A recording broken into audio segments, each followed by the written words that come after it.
এদিকে নিউ টাউনের দিকে একটু নজর রাখতে হচ্ছে। নিউ টাউনে সোহমের শুটিং এ গন্ডগোল। গতকাল রাত্রিবেলায় এই গন্ডগোল হয় বচসার জেরে মারধর সোহম চক্রবর্তীর। রেস্তোরাঁর সামনে গাড়ি রাখা নিয়েই এই বচসা, অর্থাৎ বচসার সূত্রপাত গাড়ি রাখা নিয়ে। রেস্তোরাঁ মালিকের সঙ্গে তুমুল বচসা, মালিকের বিরুদ্ধে কুকথার অভিযোগ বিধায়ক অভিনেতার। আরো বিস্তারিত জানাবে আমাদের সঙ্গে রয়েছে প্রতিনিধি অনুপ। অনুপ, গতকাল রাত্রিবেলায় এই অশান্তি আমরা দেখেছি এবং এখন যা পরিস্থিতি সেখানে আমরা দেখলাম যে রেস্তোরাঁর মালিক সম্পূর্ণভাবে অভিযোগ তুলছেন সোহম চক্রবর্তীর বিরুদ্ধে, কিন্তু সোহম চক্রবর্তীও পাল্টা মন্তব্য করেছেন যে তাকেও কুকথা বলা হয়েছে। একবার গতকালই যখন সোহম চক্রবর্তী যখন সাপুচ্ছি এলাকায় একটি রেস্তোরাঁ শুটিং করছিলেন পারমিশন নিয়ে, সেই সময় গাড়ি রাখার কেন্দ্র করে মূলত বচসার সূত্রপাত। সোহম চক্রবর্তী যখন শুটিং করছিলেন সেই সময় নিচে যখন গাড়ি রাখা হয় তার দেহরক্ষী, অন্যদিকে তার যে গাড়ির চালক যখন ঠিক রাস্তার পাশে রেস্তোরাঁর সামনে গাড়ি রাখে, তখন রেস্তোরাঁ মালিক জানায় যে এখানে কোনোভাবে গাড়ি রাখা যাবে না।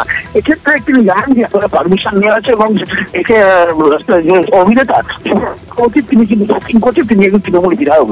এরপরেও কিন্তু তর্ক বিতর্ক শুরু হয়। এরপরে সোহম চক্রবর্তী যখন নিচে নিজে নেমে আসেন তাকে গালিগালাজ করা হয় এবং বলা হয় যে তিনি তৃণমূল যখন বিধায়ক, উল্টে তাকে গালিগালাজের পাশাপাশি অভিষেক বন্দ্যোপাধ্যায়কেও গালিগালাজ করা হয় বলে এমনটা তিনি অভিযোগ করেন। এরপরেই দেখা যায় যে ভিতরে গিয়ে ছবি এখন স্পষ্ট ফুটেছে, সেখানে কিন্তু সোহম চক্রবর্তী একজন রেস্তোরাঁ ম্যানেজার তাকে পাক্কা মেরে ফেলে দিচ্ছে এবং একাধিকবার চড় মারছে, মারধর করছে, এই ছবি কিন্তু প্রকাশ্যে আছে।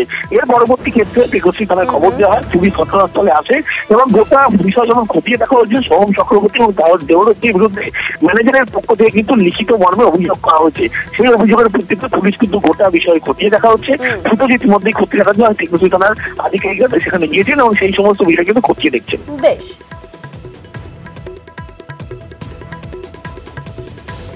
সোহম উপর থেকে উঠে এসে বলছে কে বলেছিস, তুই বলেছিস? হ্যাঁ, কেউ কোনো পরিচয় জানলো না, কিছু করলো না, সঙ্গে সঙ্গে আমার বুকের কলার ধরে এইখানে একটা ঘুষি মারলো। ওদের কিছু স্টাফ 7-8 জন আমাদের রেস্টুরেন্টের টি শার্ট পরে রয়েছে, সবাই চিনতে পারছে রেস্টুরেন্টের স্টাফ, তাদেরকে ধরে ধরে মারছে। একজন অভিনেতা এবং এমএলএ, একজন জনপ্রতিনিধি এইভাবে একটা সাধারণ মানুষের সঙ্গে যদি ব্যবহার করতে পারে, গায়ে হাত তোলে, তাহলে উনি কিসের প্রতিনিধি? সোহম চক্রবর্তী গত 7 জুন এই ঘটনার পরিপ্রেক্ষিতে তার কি প্রতিক্রিয়া উঠে এসেছিল প্রাথমিকভাবে শুনুন।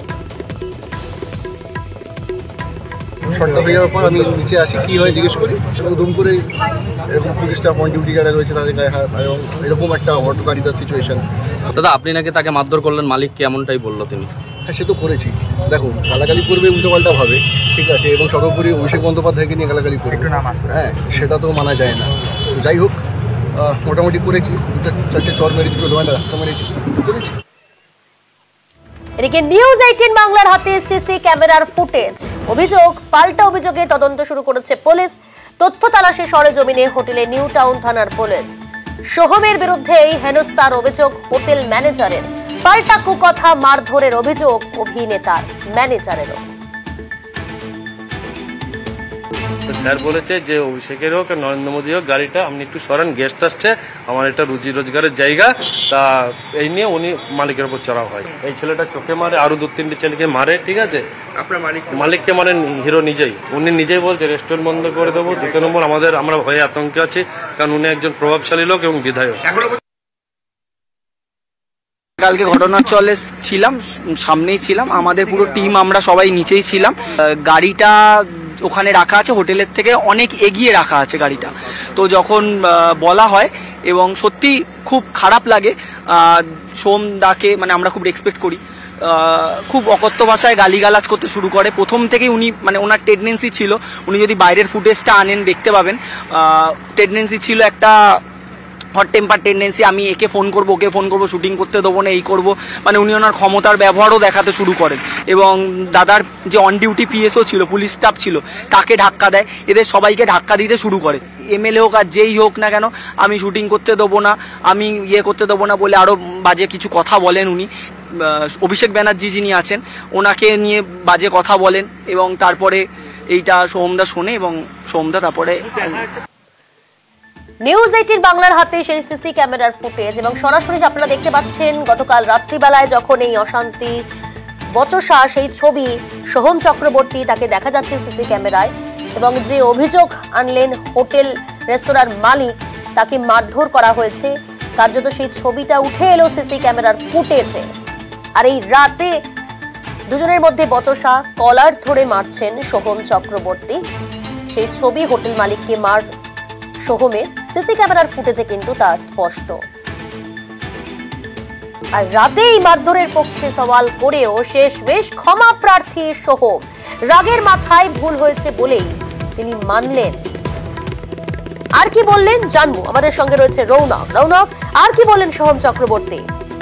দেখো, একেবারেই গতকালকে যে ঘটনা সিসিটিভি ক্যামেরা ফুটেজে দেখা যাচ্ছে, অভিনেতা সোহম চক্রবর্তী গায়ে হাত তুলেছেন হোটেল মালিকের, এবং সেই ঘটনার পরিপ্রেক্ষিতে আজ সকালবেলায় সোহম চক্রবর্তী কিন্তু ক্ষমা চাইলেন এবং তিনি জানালেন যে হিট অফ দ্য মোমেন্ট তিনি সেই ঘটনা ঘটিয়ে ফেলেছেন, কিন্তু একজন দায়িত্ববান নাগরিক হওয়া সত্ত্বে তার কিন্তু এরকম ঘটনা ঘটানো উচিত হয়নি। তিনি প্রকাশ্যে ক্ষমা চেয়েছেন। শুধু তাই নয়, তিনি বলেছেন যে পরবর্তীকালে এইরকম ধরনের ঘটনা তিনি করবেন না এবং এই বিষয়ে কিন্তু তিনি সচেতন থাকবেন। যদিও বা তিনি অন্য একটা অভিযোগ আনছে যে এই যে গোটা ঘটনা ঘটেছে, বাইরের সিসিটিভি ফুটেজ যদি প্রকাশ্যে আনা যায় তাহলে তার যে পিএসও তার উপরে কিন্তু আক্রমণ সানানো হয়েছে এবং একজন অন ডিউটি পুলিশ অফিসারের উপরে যে আক্রমণ করা হয়েছে সেই বিষয়কে সামনে নিয়ে কিন্তু সোহম চক্রবর্তীর তরফে থানায় অভিযোগও আনতে পারেন যারা, এবং ইতিমধ্যে লোকাল থানাকে গোটা বিষয়টি কিন্তু জানানো হয়েছে। আর কিছুক্ষণের মধ্যে হয়তো সোহম চক্রবর্তীর তরফ থেকে অভিযোগ আনতে পারেন, কারণ উল্টো পক্ষে যারা হোটেলের ম্যানেজার যিনি রয়েছেন দীপঙ্কর ঘোষ, তিনি কিন্তু সোহম চক্রবর্তীর নাম নিয়ে অভিযোগ দায়ের করেছে টেকনোপলিস থানায় এবং সেই বিষয়কে সামনে রেখে কিন্তু ইতিমধ্যে টেকনোপলিস থানায় পুলিশ তদন্তে নেমেছে। অর্থাৎ সোহম চক্রবর্তী একদিকে যেমন ক্ষমাও চেয়েছেন, অন্যদিকে যে খবরটা উঠে আসছে যে আর কিছুক্ষণের মধ্যে হয়তো সোহম চক্রবর্তী অভিযোগও দায়ের করতে পারে এই যে হোটেল মালিক তার বিরুদ্ধে। ধন্যবাদ। সেটা আমি ক্ষমা প্রার্থী, কখনোই ওটা উচিত হয়নি। হয়তো একজন রেসপন্সিবল সিটিজেন হওয়ার দরুন অনভিপ্রেত এবং ক্ষমা প্রার্থী আমি, সেটা কখনোই হওয়া উচিত হয়নি। যে কারণে আমি সাথে সাথে লোকাল থানাকে ফোন করেছিলাম এবং আইসিকে আমি বলেওছিলাম, এবং আমি বলেছি যে যদি সেরকম হয় আমি আমার তরফ থেকে, উনি ওনার তরফ থেকে কমপ্লেন দিতেই পারেন।